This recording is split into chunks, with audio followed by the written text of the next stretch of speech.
inaasahan, ang kabalikat ng bayan. Handog sa miyembro, serbisyong magkabago. Express.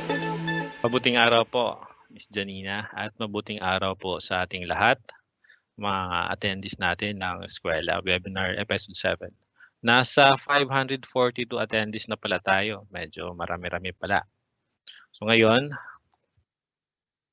pag-uusapan natin ang Calamity Loan Assistance Program na in-offer ni SSS ngayong dahil sa bagyong Butchoy at Karina. Pero bago ang lahat, babati muna ako sa ating mga viewers at mga attendees natin ngayon sa webinar na ito.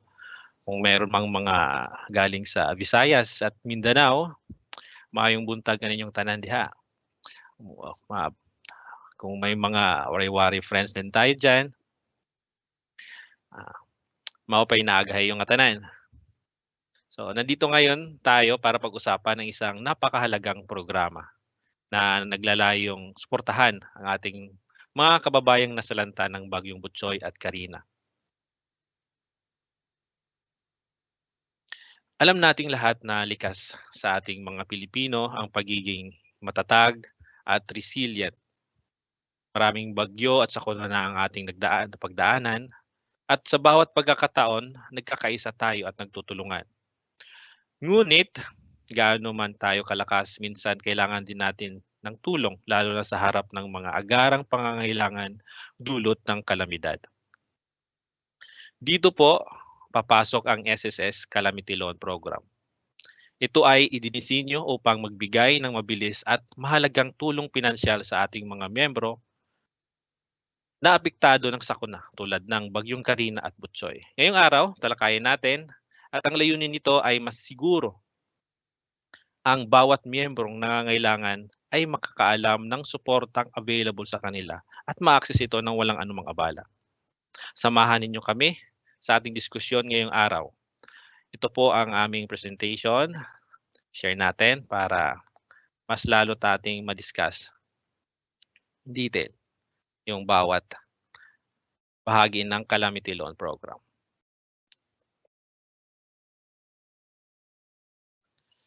So ano po ba ang Calamity Loan ng SSS? Ito po ay ino-offer natin sa mga miyembro na naninirahan sa mga sinalanta na lugar o areas ng bagyong Butchoy at Karina. At dapat ang lokal na pamahalaan ng mga lugar na nabanggit na iyon ay dapat nagdeklara ng state of calamity. Tapos, ang susunod nito ay dapat ang mga miyembro natin na mag-a-apply ng calamity loan ay dapat mayroong at least 36 monthly contribution sa kanilang SSS records. At 6 dito ay dapat na ibayad nila sa loob ng kalipas na 12 buwan bago sila mag-apply ng loan. At kung ang isang miyembro ay nagbago ng kanyang membership type, so halimbawa from employed, naging self-employed siya or voluntary, dapat mayroon siyang at least na 6 na hulog din sa bago niyang membership type.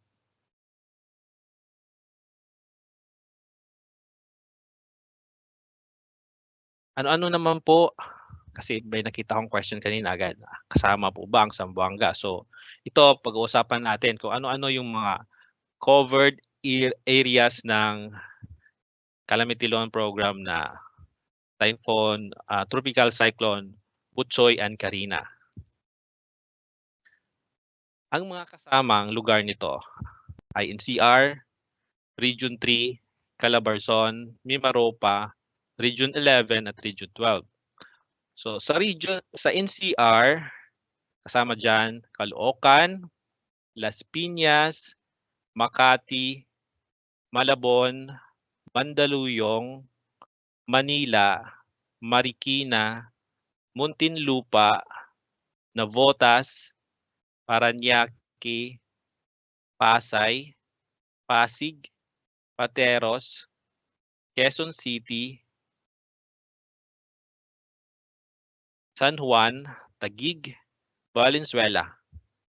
Yun po. Ito po ay base sa NDRRMC situational report ng Bagyong Carina at Butchoy na nag-intensify na sa habagat kasi sa ganitong panahon talagang dumadaan yung southwest monsoon o yung tinatawag na habagat. So dahil sa Bagyong Butchoy at Carina lalong nag-intensify yung ulan na dala ng habagat.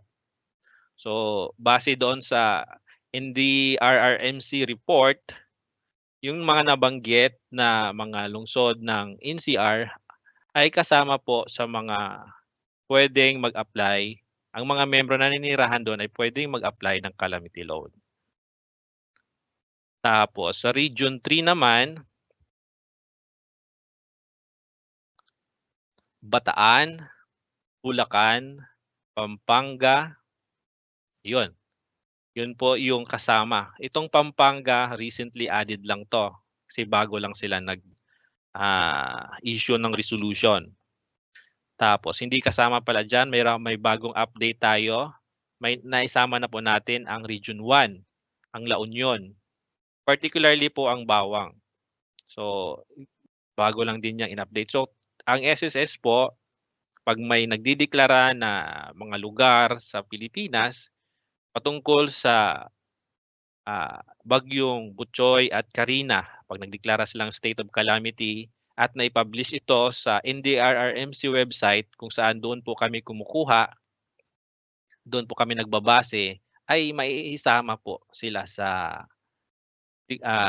makapag-avail ng calamity loan program for Butchoy and Carina.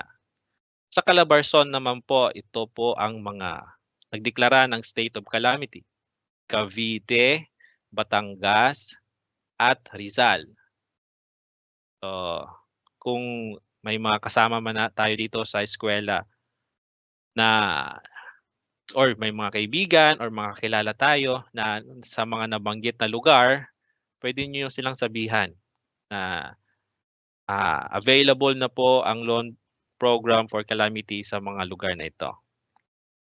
Sa Mimarupa naman po, Oriental Mindoro, particular lang sa Baco at saka Pinamalayan. Hindi po ang buong Oriental Mindoro ang nagdeklara. So, ang bayan lang ng Baco at Pinamalayan. Sa Romblon naman, may isang bayan doon, ang San Andres. Sunod po sa Region 11, sa Mindanao area na ito, Davao Occidental. Ang particular na lungsod po na nagdeklara ay Jose Abad Santos or itong Trinidad. So, yun po, iisa lang po ang sa may Region 11. Sa Region 12 naman po, bandang Mindanao pa rin, mayroon pong dalawang lungsod po ng Cotabato ang nagdeklara ng state of calamity, ang Cabacan at Pikit. So, as of kahapon po ito na data na kinuha namin sa NDRRMC at in-upload po para po makapag-avail sila ng calamity loan program. So kung mayroon mang mga lungsod or provinces na magdedeklara related to Butchoy and Carina at makikita natin yan sa NDRRMC situational report, isasama po natin sila. Pero sa ngayon, yun pong mga nabanggit ang mga lugar kung saan ang mga membro natin naninirahan at naapektuhan ng Bagyong Carina at Butchoy ang makapag-apply ng calamity loan. So ano-ano ang mga pasilidad o mga features na kasama sa program na ito? So sa salary loans, mayroon itong service fee. Pero sa calamity loan, tinanggal natin 'to kasi ito nga ay agarang tulong, isang disaster relief or isang disaster response ng SSS. So alam naman natin noong July 25, walang pasok ang NCR at iba pang mga lugar kasi nga under of state of calamity pa tayo. So sobrang lakas pa ng ulan. And by the time July 26, si SSS agad-agad nag-offer ng calamity loan sa mga SS member. So, gano'n kahalaga ang mga membro ng SSS, kung kaya agad-agad ang SSS nagbibigay agad ng tulong financial through calamity loan.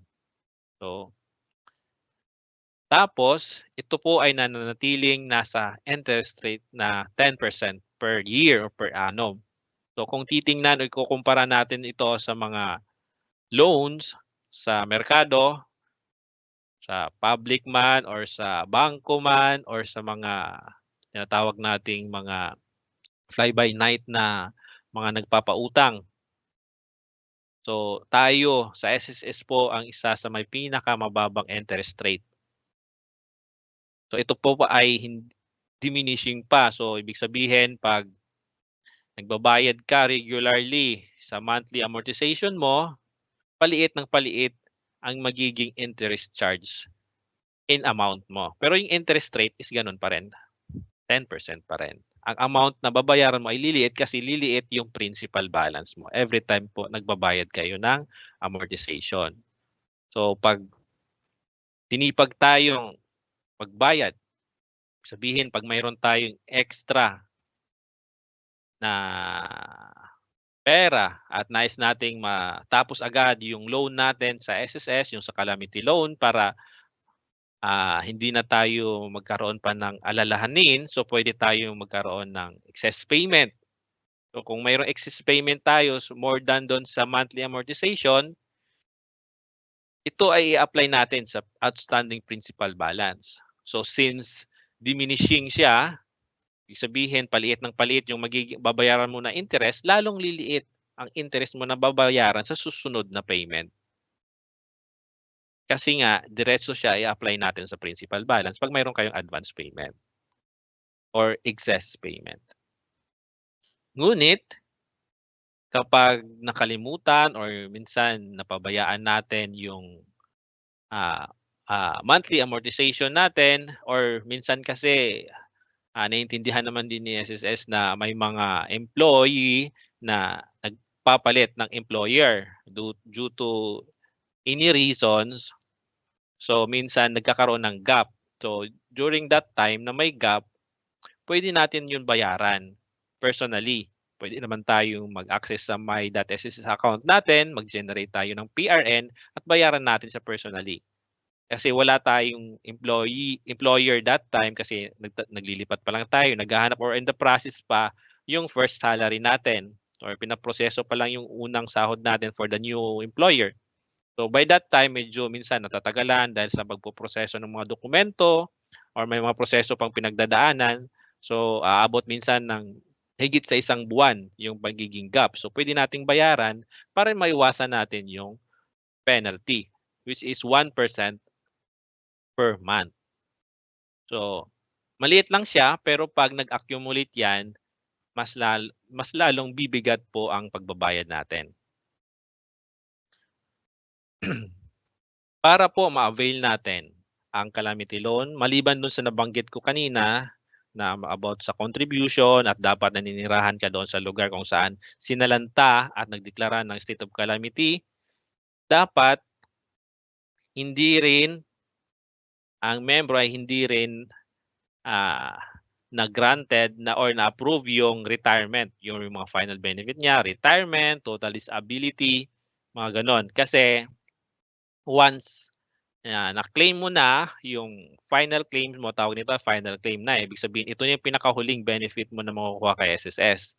So pag nakuha mo na yung final benefit, hindi mo na makiklaim yung other benefits mo. Like ito, pag-a-apply ng loan, ng calamity loan.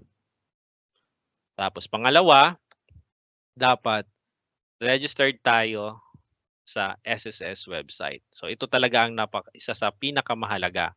Kasi halos lahat ng mga benefits, lahat ng claims natin ay dinadaan na sa website or online web application. So mahalaga na updated tayo sa contact information natin kasi doon sinisend yung mga notice Pati yung sa claims mo, saka benefits mo sa email, saka yung cellphone mo, cellphone number, palagi ina-update. At mahalaga din na ina-update din natin lagi yung address natin pag lumilipat tayo ng lugar or ng tirahan. Kasi dito rin nakabatay yung pag-a-avail natin ng calamity loan. So, in short, every time na may bago sa data natin, particular sa SSS, dapat i-update natin ito agad-agad pag may time tayo. Kasi minsan may mga data na pwede natin i-update online. Pero may mga data naman na kailangan nating i-visit ang mga SSS branches for further validation. Kasi may mga critical information kasi na kailangan i-validate muna ng SSS personnel para ma-update po ang information natin sa SSS.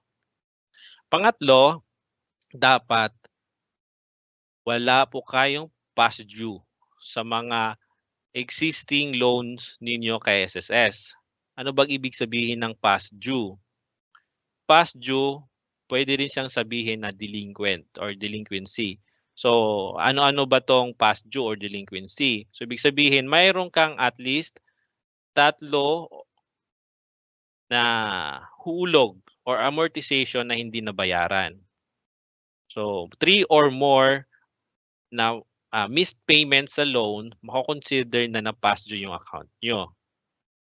Pangalawa, halimbawa yung salary loan mo, mayroon siyang 24 monthly amortizations bago mo siya ma-fully paid. So, lumipas na yung 24 months na dapat mo mabayaran at hindi pa rin fully paid yung loan mo. May natira pang principal, interest, penalty, or combination ng tatlo, hindi ka makaka-avail ng calamity loan. So, i-check po ninyo, baka mayroon kayong na-miss na payment doon sa mga previous loans po ninyo. Pangalawa, dapat wala pong restructured account. Ano bang ibig sabihin ng restructured? So, mayroong programa ang SSS na nag-o-offer ng restructuring ng mga past due nila ng mga loans. So, ibig sabihin, past due din itong restructured loan na inayos lang para matulungan si member na mabayaran ng mas magaan at hindi na mag-i-incur siya ng malaking penalty. Mayroon tayong bago ngayong restructuring program which is ang tawag ay CONSO loan or consolidation of past due loans with condonation of penalty. So anong mag-ibig sabihin nito? I-consolidate yung mga past due accounts mo at i-condone yung penalty. Ibig sabihin, maaaring hindi mo nabayaran yung penalty mo pag na fully paid mo yung principal and interest balance ng lahat ng past due accounts mo. So, ibig sabihin, past due pa rin yung accounts mo. So, ibig sabihin, hindi ka pa rin pwede mag-avail ng calamity loan sa ngayon.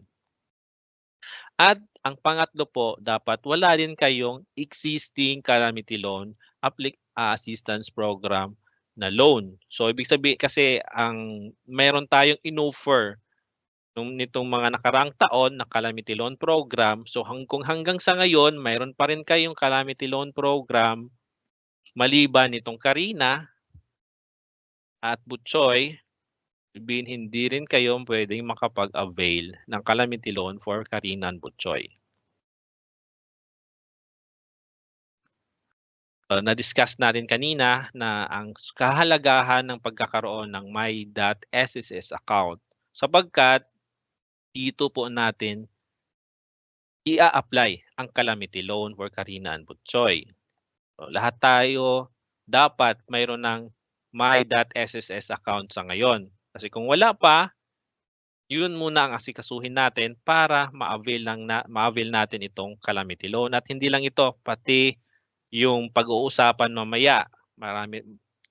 Lahat yan papasok sa My.SSS account ninyo. So, ito ay isa sa napakahalagang requirement. Napakadali lang po mag-register or mag-create ng account. At kung medyo nahihirapan tayo, pwede tayong bumisita sa mga branches natin. Mayroon tayong mga legit na mga personnel, SSS personnel. Huwag tayong maniniwala dyan sa Facebook, sa mga kung samang social media na nag-o-offer ng assistance kuno. Kasi pag papatol tayo sa mga ganyang mga modus operandi nila or mga scam activities, at risk yung benefits natin with SSS. Kasi once dadaan tayo sa mga hindi legit na pamamaraan para mag-register sa My.SSS account or mag-create ng My.SSS account, maging vulnerable yung mga personal at saka sensitive information natin na pwede nilang gamitin para ma-hack or ma-access yung account ninyo at sila na yung mag-claim ng benefits ninyo. So, mahalagang tandaan na kung magki-create kayo ng My.SSS account, kayo dapat ang magki-create. Kung nahihirapan kayo, visit the SSS branches. Wala nang iba pong way.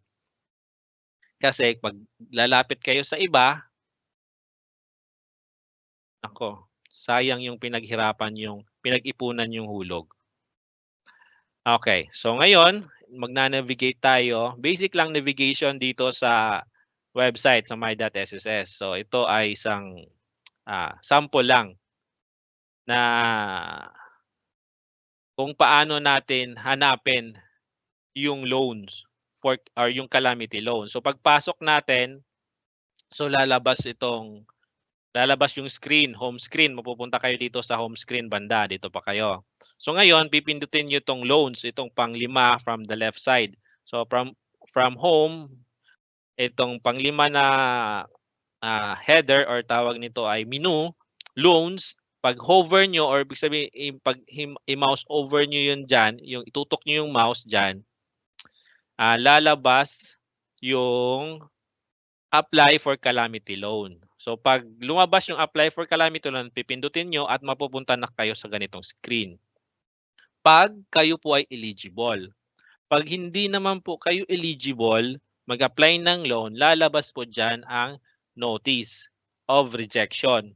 So ibig sabihin, i-enumerate dyan kung ano-ano yung mga bagay or ano-ano yung mga qualification na doon po kayo hindi pumasa. Halimbawa, yung home address po ninyo, wala doon sa mga nagdeklara ng state of calamity. Or yung contribution nyo po ay kulang, hindi umabot ng 36. Or kung mayroon kayong past due accounts. So doon lalabas po pag pindot nyo ng apply for calamity loan. Pero nung pagpindot nyo ng apply for calamity loan at naging eligible po kayo, papasok na po kayo dito. So ngayon, pagpasok dito sa bandang baba, gitna, mayroong required field na nakapula, pipindutin nyo po yung drop down at pipiliin nyo po yung TC Butchoy Karina. So after that, yung usual na, parang salary loan lang din. So usual na procedure, sundan nyo lang yung instruction. At kung kayo ay employed, mamaya tatalakayin natin kung saan mapupunta. Diretso na ba yon? Release na ba or hindi pa?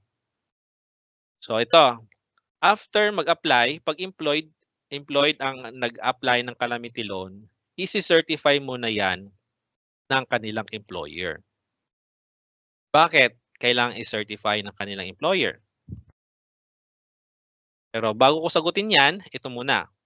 Ito yung usual screen. So kung mayroon man tayong kasama dito sa eskwela na mga representative ng kanilang company, mga nasa HR department, alam na natin to kung paano natin i-access yung certification of loan. So using the employer portal sa My.SSS kasi mayroong employee, mayroong employer or member, tsaka mayroong employee portal. So pagpasok natin, access lang natin yung certification of loan or claim.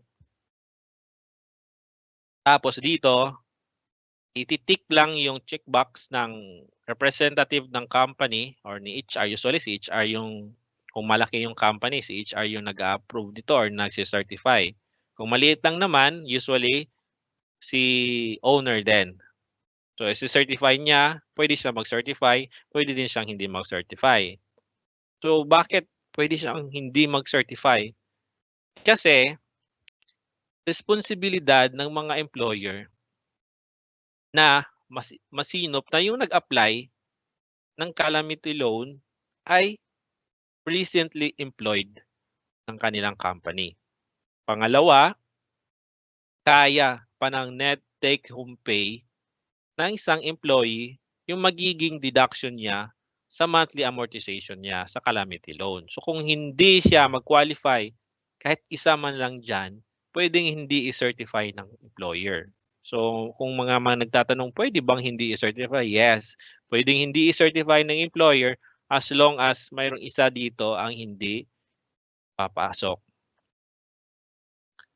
Pangalawa, sa responsibilidad ng isang employer ay mag-deduct from any benefits due to separated employee. So halimbawa, si employee nag-tender na ng kanyang resignation or separation, halimbawa magre-retire na siya. Tapos mayroon pa siyang outstanding balance or outstanding loan pa siya kay SSS. So responsibility yan ni employer na i-deduct yan sa mga benefit na makukuha ni employee upon separation. Pangatlo, dapat ang employer ay magre-report kay SSS kung kailan si employee ay walang kinita sa company. So, ano-anong mga instances kung wala siyang kinita, yung naubos na yung leave without pay niya, nagkaroon na siya ng leave without pay, naubos na yung leaves niya, na-separate siya, so wala siyang earnings, mga ganon. So, i-report natin. So, kung anong dahilan kung bakit na walang kinita si member employee sa kanyang company, i-report yan. Tapos, i-require din ni employer si employee na kumuha or mag-generate ng kanyang statement of account or SOA ng kanyang loan. So ngayon, since si employee ay mayroon ng access sa kanyang my.sss account, so pwede siyang mag-generate doon ng kanyang SOA. At ito ay ibibigay niya sa kanyang employer. Bagong employer. Usually kasi hinahanapan nito ay yung mga bagong employee para ibibigay nila sa kanilang new employer. Tapos, ito, ang napakahalagang responsibilidad na ng employer ay bawasan ang kanilang sahod, didakan ng kanilang sahod, ang sahod sa kanilang mga employees, at ito ay i-remit ng buo. As in buo. Walang bawas kasi may batas tayo. Ang SSS law na lahat ng dinidak mo kay employee, either contribution or loans, ay i-remit mo kay SSS on time din. May mga due dates yan. Alam ng mga employer yan kung kailan ang due dates nila. Sa pagre-remit ng mga kinolect or mga dinidak nila na contributions and loans kay employee. Ano naman ang responsibilidad ng employee or ng member? Kasi marami tayong, kasi I think kalamihan dito nandito sa webinar ngayon ay mga employees. So, i-update ang kanyang contact information sa my.sss. Sa SSS through my.sss or by submitting E4 or itong amendment form, data amendment form.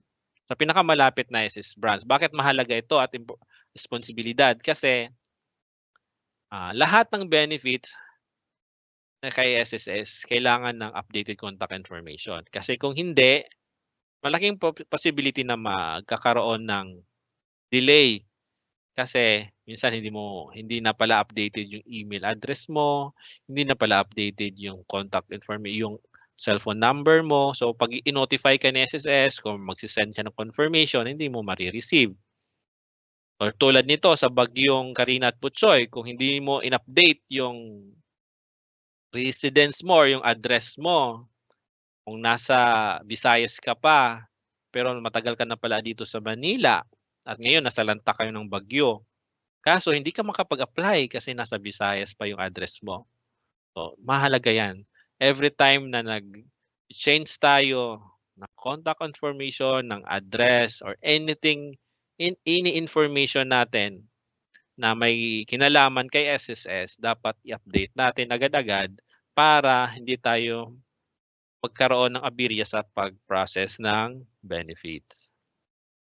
Tapos, gaya ng nabanggit ko kanina, magsasubmit tayo ng updated SOA ng mga loan balance natin kay SSS sa bago nating employer. Para agad-agad hindi magkakaroon ng gap sa payments natin. Di tayo magkakaroon ng penalty. So hanggang kailan yung availment period ng calamity loan for Karina and Butchoy? Ito ay hanggang August 24 lamang. So ayusin na natin kung kailangan mag-ayos ng records or hindi, mag-avail na po kayo. Ayun. Maraming salamat po sa pakikinig at sana po ay may napulot po tayong kaunting impormasyon at talinawan po tayo sa mga kailangan nating matutunan tungkol po sa Calamity Loan Program ng Karina at Butchoy na Typhoon. Maraming salamat po. Back to you po sa ating mga host. Sige, simulan na natin para... Sige, Sir Glenn. So for our first question, this is from Nick. Ayun. So, hi, ask ko lang po, bakit po sa iba walang calamity loan option kahit naka-NCR na ang address? Then, kung meron man, pag nag-file po ang error is need pa daw po mag-update ng address. Though updated naman po yung sa member details. Hi, Sir Nick. Good morning. Thank you for being with us ngayon. Oh, nasa 709 attendees na pala tayo. Dami na pala. Ang tanong po ninyo ay tungkol sa address. Naka-NCR naman, pero nag-e-error pa rin at need mag-update ng address kahit updated naman yung member details. So, i-check natin. Mas maganda siguro, mas maigi. I-check natin. I-send mo yung details ng query po ninyo sa team natin today kung ano talaga yung particular error na lumalabas at saka kung anong kailangan nating gagawing update. Kasi sa nabanggit ko kanina, alos yung buong NCR yung nagdeklara ng state of calamity. So check natin kung yung particular address nyo ba ay naisama doon sa mga nabanggit ko kanina na mga nagdeklara ng state of calamity. At kung kasama naman at mayroon pa ring rejection, actually hindi siya error eh. Sana ma-change natin to. Rejection, ibig sabihin hindi tayo makapag-avail kasi hindi tayo qualified doon sa isa sa mga kwalifikasyon. So kung need pa mag-update ng address, so ibig sabihin kailangan nating i-check kung ano yung record mo with SSS at kung ano ang dapat nating ayusin. So pasuyo na lang po, pasend sa SSS team na nandito kasama natin para matingnan natin ng mas maigi yung concern po ninyo. And thank you so much, Sir Glenn, sa pagsagot sa question ni Sir Nick. For our next question, this is from Ma'am Maria Lea Taneo. Pwede po ba mag-open ng ibang account for another bank? Ano po ang present or i-present sa bank tulad ng pag-open ng account sa pension? So I think nagtatanong po siya kung pwede daw palitan yung kanyang DAEM or disbursement bank account para doon sa sa proceeds ng kanyang loan, and yung requirements daw po ba dito? Ano po yung requirements or kailangan niyang i-prepare if ever gagamitin niya ito para sa calamity loan proceeds? Hi, Miss Leia. Good morning. Pasensya na po. Pagdating po dito sa ating DAEM or sabi nating DAEM, hindi ako masyadong expert pagdating dito. So ayaw kong magbigay ng sagot sa iyo in detail, baka kasi mali yung maibigay ko sa inyo na sagot. So meron tayong procedure kung paano tayo mag-open or mag-register ng disbursement account sa SSS. So siguro i-refer natin ito sa exact na team na may hawak or nagpo-process ng DAEM. Sir, baka pwede Eh, pong i-ano natin. Yes, sir. Okay, yung Oo. regarding dun sa DAEM 'no, if ever, once na meron na tayong bank na open and, nakapangalan naman ano dun sa member, yun ang pinakaimportante. Kailangan lang natin mag-upload ng first yung photo ng deposit slip or any, patunay na nandun or sa'yo yung, mismong bank account na dapat kita yung account number, bank name, tsaka, account name. Second, yung valid IDs natin, kailangan i-upload din natin yun. And lastly, a selfie or a photo of yourself holding both yung ating deposit slip, or kung ano man yung valid document na in-upload natin, tsaka yung, selfie together with the ID itself. So ayun, so Ma'am Leia, hopefully, meron ka ng bank account. Mag-submit ka lang or submit ng photo na tatlong yon. Again, that's validated deposit slip and a photo and a selfie photo of yourself holding both the ID and the validated deposit slip and the ID. So, ayun. Thank you, Ma'am Leia Teneo. For our next question, this is from Anonymous. Sayang hindi niya nalagay yung name niya 'no, hindi natin siya masha-shoutout for, this morning. Paano po ako makaka-apply ng calamity loan at unemployment benefit? So, set aside muna natin yung unemployment benefit ano, kahit na hindi binayad ng previous company ko yung kinaltas sa sweldo ko na contribution at bayad ko sa loan. So, ayun 'no, yung qualifying condition natin. Sir Glenn. Ayun, good morning Mr. or Miss Anonymous. Ang sistema natin ngayon sa pag-a-apply ng loan ay online at ano na siya, matatawag nating automatic na siya yung approval 'pag nag-qualify tayo sa mga nabanggit kanina ng mga qualification or yung tinatawag natin eligibility requirement. So, upon application date or sa panahon na nag-a-apply po kayo at hindi pa nai-remit ng previous company mo yung mga kinaltas na sweldo or yung contribution, magkakaroon talaga ng problema yung application mo. So, mas maigi na kausapin kung previous employer mo siya at kung wala ka ng contact with the previous employer, so pwede ka naman pong dumulog sa mga SSS branches natin para matulungan po kayo na habulin yung previous company mo. Yung para mai-remit nila yung kinaltas na sweldo mo at contribution, pati yung mga bayad sa loan po ninyo. Yun lang po at sana po ay tulungan namin kayo.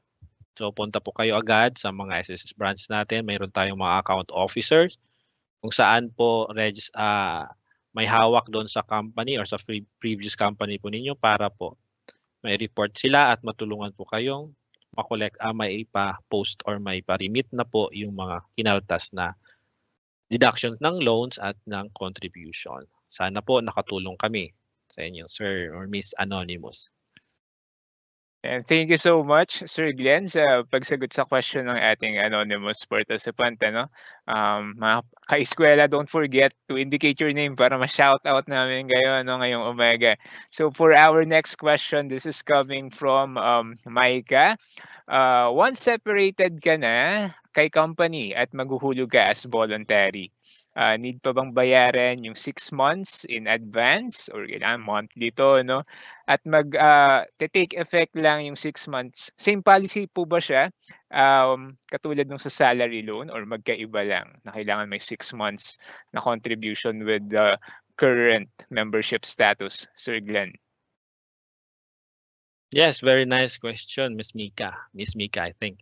So, yes, dapat mayroon ka ring 6 months contribution under the same membership type. So, kung galing ka sa employed membership type, so dapat mayroon kang recorded or sa tinatawag nating posted contribution under the voluntary membership type bago ka makapag-avail. Kasi isa yun sa tinitingnan. Though hindi siya na-flash kanina, pero na-discuss ko kanina na besides the 6 monthly contributions mo within the past 12 months, dapat yung at least 6 din doon is under the new membership type po ninyo. So kung voluntary na po kayo ngayon, dapat mayroon kang 6 contributions. Yung sinasabi po ninyong advance, I think ibig sabihin po siguro ninyo ay gusto nyo pong bayaran agad in the span of 1 month lang yung 6 na contribution. I think hindi na po siya possible pag voluntary kasi quarterly lang yung pinamataas natin. Pagkakaalam ko po, quarterly yung contributions na pwede nating bayaran. So, kailangan mo talagang antayin bago ma-post yung 6 contributions po ninyo for the new membership type para po makapag-avail po tayo ng calamity loan. Thank you po. Ayun, thank you so much, Sir Glenn. Hopefully nasagot yung question ni Micah. No? And also, kahit i-advance natin yung contributions natin sa pagbabayad, antayin natin na mag-lapse yung buwan para magamit natin yung mga advance natin binayaran para makomputan tayo or dun sa current membership status natin. So once again, good morning, Micah. For our last question, this is our last question for this topic, and yung mga question naman natin nasagot din or sinasagot na rin ng mga kasamahan natin from the Member Loans Department. So maraming salamat din pala kila Ma'am Hazel, Ma'am Catherine, Sir Dave, of course, and also Sir Vic Jure. Ayan, mabuting araw sa inyong lahat. And kay Ma'am Neris, good morning po. For our last question, from Anonymous, makakapag-avail po din pa din po ba ng calamity loan if currently residing sa NCR pero iba yung nakadeclare na address sa records niya sa my.sss? Ayun, Sir Glenn. Hi, good morning. Yes, makakapag-avail po kayo upon updating po ng po ninyo address kasi nabanggit kanina na kung halimbawa nasa Visayas ka pa, nasa Visayas pa yung address mo sa SSS pero matagal ka na palang naninirahan sa NCR. So kailangan nyo pong bumisita sa SSS branch at i-file po ninyo yung